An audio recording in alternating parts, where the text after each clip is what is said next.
नमस्कार छात्रों, आज हम कक्षा 10वीं गणित दो चर वाले रैखिक समीकरण प्रश्नावली 3.2 के प्रश्न क्रमांक 5 का हल करेंगे। इसमें दिया है एक आयताकार बाग जिसकी लंबाई चौड़ाई से 4 मीटर अधिक है का अर्ध परिमाप 36 है। बाग की विमाएं यानी कि लंबाई और चौड़ाई ज्ञात कीजिए, ग्राफ विधि से ज्ञात करना है। छात्रों, हम आपके सुविधा के लिए घर में ही कक्षा जैसे अध्यापन के लिए यह वीडियो बनाकर आपके सेवा में आपको प्रस्तुत कर रहे हैं।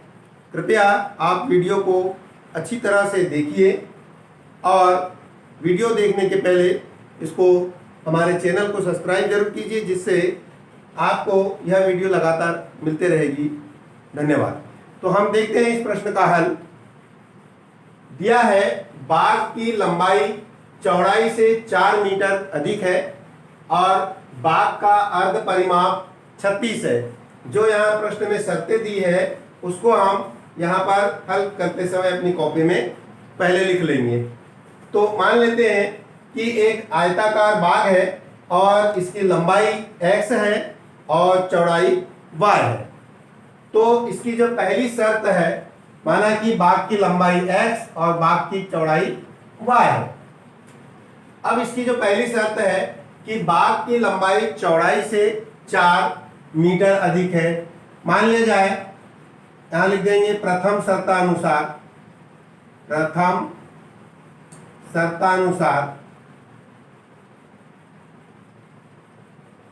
शर्त के अनुसार लंबाई x बराबर चौड़ाई y कर लेते हैं हम।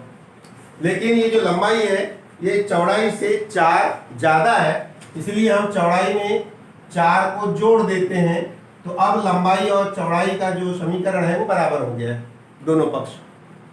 तो इसमें हम यहाँ पर अब इसके हम ग्राफ विधि से चूंकि हल करना है, इसलिए हम y का मान रखते जाएंगे अपनी ओर से, तो x का मान निकलते जाएंगे। ऐसे 2 या 3 मान निकाल लेते हैं।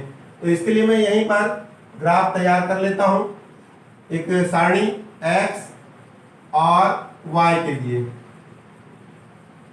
x और y के लिए सारणी तैयार कर लेते हैं और x बराबर है हमारे पास y धन 4। तो y का मान हम रखते जाएंगे तो x का मान निकलते जाएगा। तो ऐसे अधिकतम 2 मान भी यदि हम निकालते हैं तो काम चलेगा। हम y का मान ले लेते हैं। यदि y का मान में कोशिश करते हैं कि मान छोटे हो, तो y का मान में 4 ले लेता हूं, 4 और 4 को यहां जोड़ देंगे तो 4 और y की जगह रखेंगे तो 4 और 4 कितना हो जाएगा 8। तो x का मान 8 निकल जाएगा। अब यदि मैं y का मान 8 रख लेता हूं, तो यहां y का मान 8 रखिए तो 8 और 4 हो जाएगा 12। तो इस तरह से पहले समीकरण के बिंदु हमारे पास प्राप्त हो गए। अब है दूसरी शर्त, द्वितीय शर्तानुसार। दूसरी शर्त के अनुसार, दूसरी शर्त कह रहा है बाग का अर्ध परिमाप। छात्रों, आप जानते हैं परिमाप का मतलब होता है चारों ओर का घेरा। यानी कि यहाँ 4 भुजाएं हैं तो एक भुजा धन दूसरी भुजा धन तीसरी भुजा धन चौथी भुजा, चारों ओर। इसने कहा है अर्ध परिमाप, तो हम केवल 2 ही, एक लंबाई और एक चौड़ाई को ले लेते हैं। तो क्या आ जाएगा, अर्ध परिमाप यानी x धन y बराबर कितना है 36। ये समीकरण नंबर 2 निकल गया। और इस दूसरे समीकरण का के हम बिंदु निकाल लेते हैं। तो x के लिए मान ले लेंगे, पहले तो हम इसको ट्रांसफर कर लेते हैं, y को ट्रांसफर कर लेते हैं इधर। तो ये आ जाएगा x बराबर 36 ऋण y हो गया। तो अब इसके हम x और y के लिए सारणी तैयार कर लेते हैं। तो x के मान के लिए सारणी और y के मान के लिए सारणी। हमारे पास x बराबर दिया है 36 ऋण y। तो हम जैसे ही y का मान रखेंगे तो x का मान निकल जाएगा। तो छात्रों, मैं y का मान पहले कम से कम मान आए इनका डिस्टेंस, हम चाहे तो 0 भी रख सकते हैं, तो फिर x का मान 36 हो जाएगा। बहुत ज़्यादा ग्राफ में दर्शाना थोड़ा कठिन होगा, इसलिए हम कोशिश करेंगे कि मान कम से कम आए। तो y का मान मैं ले लेता हूँ 16। यदि मैं यहाँ 16 रख देता हूँ y की जगह, तो 36 में से 16 घटेगा तो ये 20 आ जाएगा।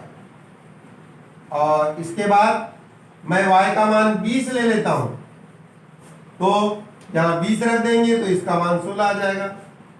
तो इस तरह से हमारे पास x और y के मान प्राप्त हो गए। यदि हम यहाँ 16 रखते हैं तो y का मान आ गया 20। तो ठीक है छात्रों, अब इन मानों को हम ग्राफ के ऊपर प्रदर्शित करते हैं। जो समीकरण 1 और 2 के हमें निर्देशांक प्राप्त हुए थे, इनको अब हम ग्राफ के ऊपर प्रदर्शित करेंगे। तो देखिए छात्रों, समीकरण 1 था x ऋण y बराबर 4, इसके निर्देशांक है 8 4, यानी x का मान 8 y का मान 4 प्राप्त हुआ। और जब x का मान 12 तो y का मान 8 प्राप्त हुआ था। इसे हम प्रदर्शित करते हैं। तो यहाँ पर हमने एक एक अंक का मान, एक एक खाने का मान जो है 4 लिया है। तो इसमें हम पैमाना लिख भी सकते हैं। पैमाना एक अंक बराबर एक भाग बराबर 4 अंक, ये हम यहां पर दर्शा सकते हैं। अब तो देखिए, यहां पर पहले 8 है, x का मान 8 यहां आ गया, तो y अक्ष पर इसका मान जो आएगा, ये x धनात्मक अक्ष, x ऋणात्मक, y धनात्मक और y ऋणात्मक अक्ष है। तो यहां पर x का मान 8 है, तो इधर आ जाएगा 4। तो ये बिंदु हमें यहां प्राप्त हो गया। इसको हम लिखेंगे 8 4, 8 4 मान हो गया ये। इसके बाद दूसरा है 12, यहां से लेके 4 8 12, तो y का मान हमें प्राप्त हो गया 8 यहां। तो इस तरह से इसको हम लिख देंगे 12 और 8।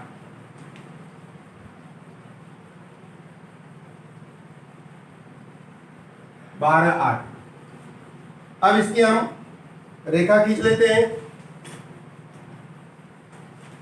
इसकी सरल रेखा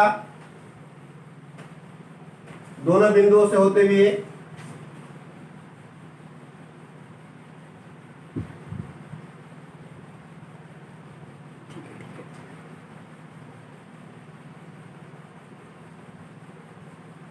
ये दोनों बिंदुओं से होती हुई सरल रेखा आ गई, और इसका यहां पर हम समीकरण लिख देंगे x ऋण y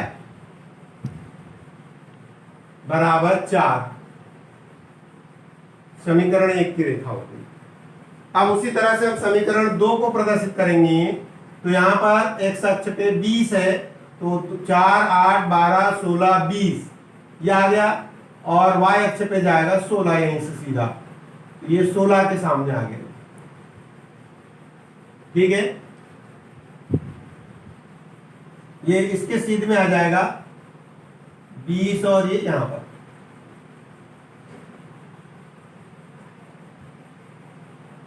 इस लाइन को हम और लंबी कर देते हैं।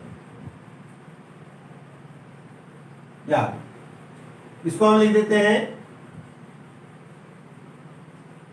पहला मान है 20 और ये सीध में 16, तो आएगा ये 20 और 16। और दूसरा मान है 16 20, पहले हम चलेंगे यहां 16 और फिर दूसरा मान आ जाएगा 20 इसके सीध में।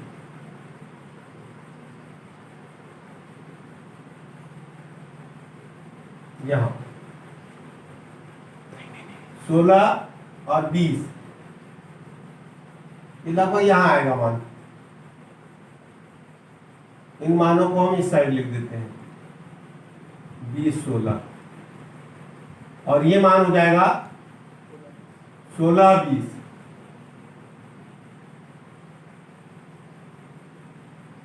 और इसकी भी हम यहां से सरल रेखा खींच देते हैं।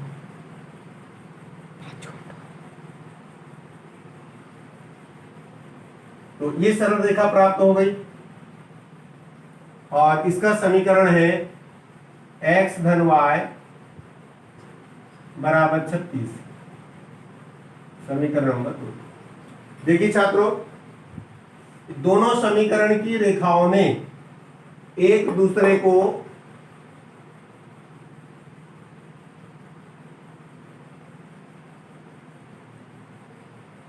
बिंदु 20 और 16 पर काटा है, बता दे, और ये बिंदु है 20 16। दोनों समीकरण की रेखाओं ने एक दूसरे को 20 और 16 पर काटा है। यहां लिख देंगे, क्योंकि समीकरण 1 व 2 की रेखाएं बिंदु 20 व 16 पर प्रतिच्छेद करती है, अतः समीकरण निकाय का हल, निकाय का हल x बराबर 20 तथा y बराबर 16 होगा। अर्थात बाग की लंबाई